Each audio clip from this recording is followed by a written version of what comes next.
So ayan po, good morning mga kalingap. Yan, mapagpalang araw po sa ating lahat. Yan, welcome back po muli sa ating channel. Ito po yung channel na to. Ito po yung bago nating channel ngayon na Kaburom the Vlog 2.0. Dahil po alam naman po ninyo kung saan nakakaalam yung ating pong channel dati ay nahack po dahil hindi ko po alam kung ano nangyari at ngayon hindi ko na po ma-search sa YouTube. Kaya sana po ay paki-like and share na ating mga video ngayon, mga bagong ganap, mga bagong uploads. At ngayon po i-update ko lamang po kayo dun po sa na-upload ko na to actually dun sa dati kong channel. Ito po yung nakuryente po sa oras ng kanyang trabaho. At yung nga po siya po ay nasa 18 pa lang ang edad niya. At sa di inaasahang pagkakataon na kuryente. At yun nga po na masaklap ang nangyari So update ko lang po sa hindi po nakakaalam. So tara po mga kalingap, at bukas tutuloy ko po at sasamahan ko po siya kay Rapid Tulpo para po kasi hindi po masikaso, hindi po pinabayaan na po ng kanyang pinagtatrabahuhan na kumpanya yung mga dapat na gastusin para po sa kanya dahil malala po yung nangyari. Kaya tara po mga kalingap, update ko po kayo at kwentuhan uli po tayo. Yan Toy, good morning. Good morning po sa lahat ng nanonood dyan. At ito ay lamang natin update lamang dahil sabi ko nga sa hindi nakapanood dati na ito ay umabot siya ng 26,000 yata na nanood. Opo. At ngayon dahil sa pupunta na tayo doon sa kay Rapid Tulpo in action at wala rin ako idea kung paano pumunta doon at gusto ko lang talaga na mabigyan ng hustisya yung nangyari sa'yo na sa ngayon ba Toy, ano bang kwentuhan mo naman kami kung ano bang mga tulong na ginawa ng kung may tulong man na ginawa yung kumpanya na dati yung pinagtatrabahunan. Ay simula po nung huling vlog nila sa amin, nung bago po ako maglabas sa Maynila, wala na po talaga silang binigay na tulong kahit magkano po sa kanila. Wala na pong nabibigay. Ngayon po pumunta nga po kami doon, pinahinto lang po namin. Wala hanggang ngayon po, wala na po talaga kaming update, na po namin alam kung ano po bagang nangyari. Kaya gusto po talaga sana namin makapunta na kay Tulpo para po malaman namin kung talagang makukuha pa po ba namin yung pera o hindi na. Yung pera na para sa kumbaga sa Dine News Opo. Dahil siyempre bago yan natin malaman din ng iba yung about sa Dine News, ikwento mo muna kung ano ba nangyari, bakit kailangan natin mag-claim para doon sa kumpanya. Kung sa akin lang po talaga, gusto kung napag-isipan ko po talaga na hindi na po talaga ako mapa-opera kasi sa tingin ko po mas mahirapan po kasi ako magpa-opera Ngayon po, sa desisyon ko po sa buhay, kung sakaling makukuha ko man po yung perang napaipon namin doon, na lang po sana namin ng 13 ni Lola kasi si Lola din po, matanda na si Lolo. Kaya nga po umuwi ako dito sa Bicol kasi si Lolo at si Lola po ang nagagasto sa akin. Nahiya na po ako din magsabi kay Lolo, kaya napag-desisyon ko pong umuwi muna dito. Ngayon po, pag kami po ay pumunta kay Tulpo, ang hihingi po namin tulong papunta kay Tulpo kung paano makuha yung pera. Wala po kaming kay Senador Rapi, Senador Rapi Tulpo.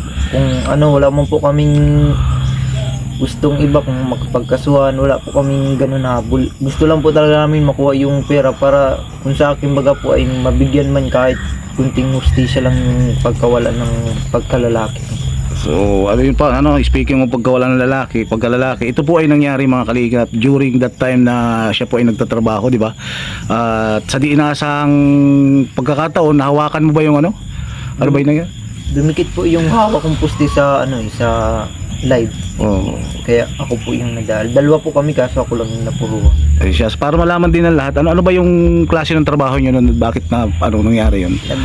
Po kami ng mga straight light, yung di-solar po. Nung nasa oras po ng trabaho, medyo umuulan din po noon. Saka, siyempre tumatrabaho yung mga kasama ko. Alam nga naman po ako lang yung huminto. Ayaw ako pong masamayan ng tamad. Kaya, ayun po, sige, tumama po ako sa kanila. Po kami kahit maulan. Yun nga po sa di inaasahan, napadikit po yung hawak kong puste dun sa live, sa pinakataas. Yun nga po na ako po yung nakuryente at alam naman po natin pag kuryente lalo na sa mga street napakalakas niyan kumbaga yung voltahe niya di 1.5 so ano po yung- 1.5 yung voltage niya. Opo. Ano na nga yung naging damage to? Ano na nga yung naging damage sa'yo? Yung dibdib ko po, tapos sa may kamay. Ayan, ayan, patingin nga tayo. Makita na, ayan po mga kalingap yung nangyari po sa kanya. Kamay, sa paa, tapos dito po sa daliri. Sa daliri. Tapos yung sa dibdib mo ano? Pwede natin makita yan Toy? Oo, pwede. Oh, ayan no, mga kalingap, grabe po. Yan mga kaubayan. Anong nangyari diyan Toy? Ba't sumabog ba yan? Ganyan?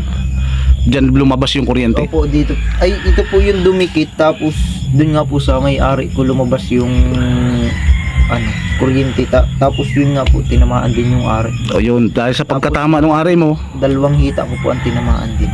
may sugat din siya ano.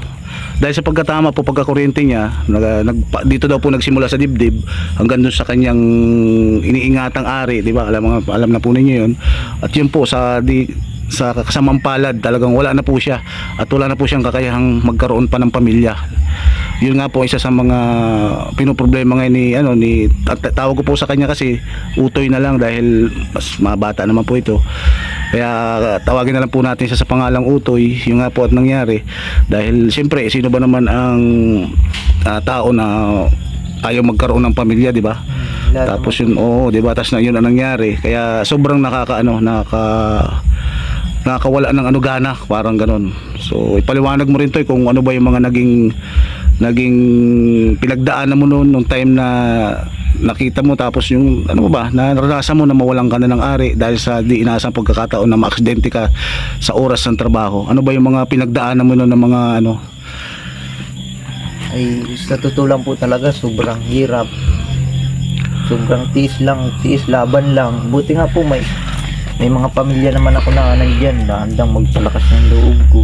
Kaya salamat ko din po sa mga pamilya ko dahil di din po nila ako pinabayaan, kay mama, kila Lulu, dun sa po kay Latita Rochelle, kay Latito Anton. Thank you din po dun sa mga talagang gumabay sa akin nung ako talaga nawalan talaga ng pag-asa.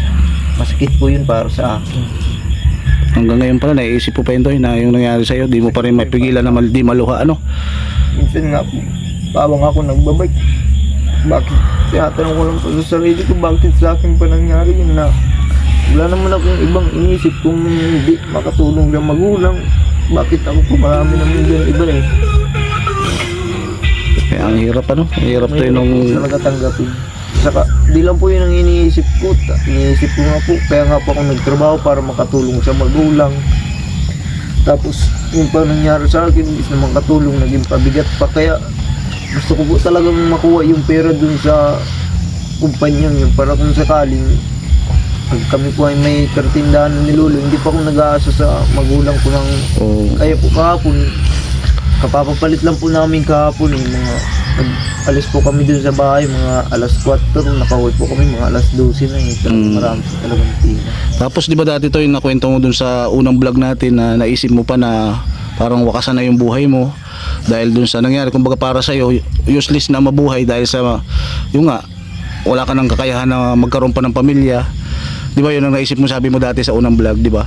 So ano yung nagpabago sa iyo ngayon ng pananaw mo sa buhay na yung dati mong iniisip ay mali pala, na yun nga Napag-desisyon ko po noon na talagang ang tunay na ligaya ng isang tao ay nasa buhay, wala po sa pagkatawan ng tao, sa buhay po talaga. Kaya palagi ko nga po dinadasal na siguro na lang bahala sa akin, bahala na po ako sa pagtanda ko.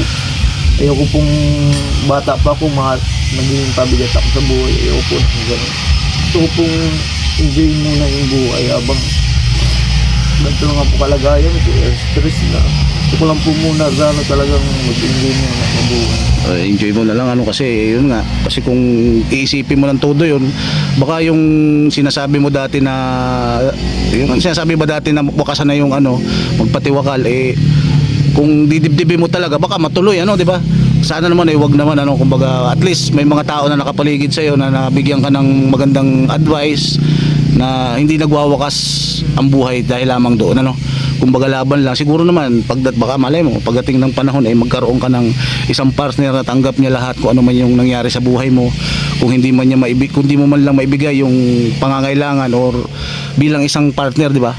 Pwede namang maraming para, pwedeng umampon para lang maging masaya. Sabi nila, di ba, ang pagsasama ng mag-asawa ay dahil doon sa anak Yun ang kasiyahan, ano. Kaya so hindi mo na maibibigay yun para sa asawa mo, di ba? Pero kung tanggap naman niya kung ano man yung mga nangyari sa iyo, at mag-ampo na lang kayo, yun ang advice ko sa iyo.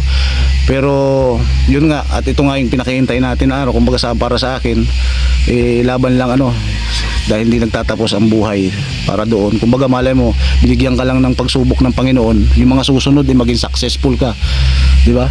Hindi natin masabi ang buhay ay kumbaga ikot-ikot lang yan. Sabi ko nga, ako nga dati isip ko parang walang mangyayari, puro trabaho, pero kumbaga tuloy lang ang buhay. At least malusog tayo, wala tayong yun ang mangyari man sa'yo, medyo okay ka na ngayon. At nagtutuloy-tuloy pa rin ba yung check up mo? Ayo, tuloy-tuloy naman po yung kada isang buwan. O yun, at least nandun nga. At bukas na po mga kalingap. At ako naman po, sa part ko naman, nawalan man po ako ng channel na kumbaga ang isang charity vlogger po, kasi doon po tayo kumukuha ng pangtulong doon sa kinikita natin, ano, sa YouTube channel. Kasi hindi naman porke sabi nga nung iba, marami kasing ano hindi sila makontento ba sa tulong na binibigay ng katulad nito, napaka libre, ano. Masyan, bibabash pa kami na pinagkakitaan mo lang. Ano naman kita, di ba, doon? Nakita niyo naman, di ba, kung ano yung sitwasyon din. Kumbaga para sa amin, kusang loob na tulong. Katulad ito, wala na nga akong channel, wala akong pagkukunan ng para matustusan yun, ano. Pero nandito lang din dahil sa pusong pusong Pinoy. At syempre dito tayo sa Kalingap. At nagpapasalamat din tayo kay Ma'am Angel Agoncillo dahil siya yung part ng unang video natin na kasama natin siya. So ngayong araw na ito, kaya papaalam ko sa iyo, Toy, na bukas ay alis na tayo, ano. At pupunta tayo doon sa pwede ding makatulong sa iyo ng malaki kay Senador Rapi Tulfo. At sana naman po paki-like and share ang video na to para mas makarating kay Tulfo, kay Senador, na mas matulungan po niya si Utoy, ano. At doon na lang po niya explain kung ano po mga nangyari. Pwede niyo pong subaybayan, ano. At siyempre kasama natin yung kanyang nanay, ano, si nanay ba? At si Lola kasama din ba? Opo, saka si Lolo. Si Lolo, di natin alam kung ano pa, ano, kung sino pa yung pwede natin makasama doon. Para bukas at sa Lunes, doon aalis po kami. Sana po ipag-pray niyo kami na makarating kami ng safe doon sa lugar po ni Senador Rapi Tulfo. So ano masasabi mo, Toy? At itong offer na, yung tulong na in-offer ko sa inyo ay walang kusang loob kong ibinibigay para sa inyo. Kahit na wala na rin ako, at lalo na wala pa yung channel ko, di ko rin naasahan. At ito ay bago na, ano. Kaya sana na may paki-like and share para mas makatulong po tayo dito po kay Utoy. So ano masasabi mo, Toy? Masasabi ko lang po kay Kuya JR ay maraming salamat po sa mga nagawa niyang tulong, sa lahat lang ng sumusuporta sa kanya. Sana po patuloy niyo po siyang suportahan. At maraming salamat po talaga sa lahat ng tumulong doon po sa bumigay ng tulong. Thank you po sa lahat.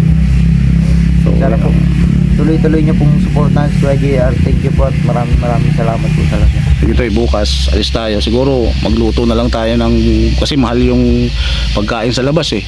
Siguro kung malay nyo, meron din kayong madala bukas para mamakain natin sa biyahe.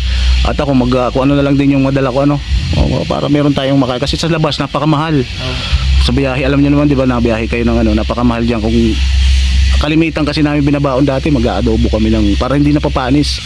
Minsan nag-aadobo kami ng baboy or kaya manok. Kasi para yung natin, hindi na tayo kakain doon sa labas. Alam mo, minsan ang isang kain doon 300, ay kung ang dami natin, patay na. Diyari na tayo, kumbaga dapat magastos pa natin papunta doon kila Senador Rapi Tulfo. Siyempre yung pa nito, yung magagas tayo, ano. Pero okay lang, at least malalagpasan din natin to para sa ito'y kasama mo kaming lumalaban para sa yung hustisya na hinahanap mo, ano. So ayun lang, at dito na po mga kalingap yung ating pong update. At bukas po mga kalingap, alis na po kami, punta po doon. At mag-pray lang to, para bukas makarating tayo ng maayos doon sa lugar nyo. At makarating tayo ng ligtas. At kumbaga yung napaka-smooth lang para doon sa opisina ni Senador Rapi Tulfo. So maraming po salamat mga kalingap. Siyempre maraming salamat din kila Kuya Bal at Ed na Kalingap Rob. Naway inulit ko po, sana po ay masuportahan nyo po ulit ang panibago kong channel. Ma-reach po natin yung 1,000 subscriber at yung 4,000 watch hour. Ito po ay nasa wala pang 200 yung ating pong bagong subscriber ngayon. Na ipaki-like and share po para mas sabihin na natin na makatulong pa po dito kay Utoy. Gusto ko rin po talaga itong tulungan. Kumusta naman Toy pala yung pag-aaral mo? Alin natin, hindi na ba natuloy yun? Di ka na ba nag-aaral ngayon? Ay, hindi na po talaga ako nag-aaral. Yun din po ang dahilan kaya ako nagtigil sa pag-aaral Oo. para makatulong sa magulang. Yun talaga ang pinaka-goal mo, napakabait po talaga na. Sige Toy, mag-iingat ka, bukas magkita na lang tayo no, umaga, mga 5:30 alis na ako dito sa bahay at bukas mga 6 nandun na ako sa Talisay ano. O sige, salamat. Salamat po.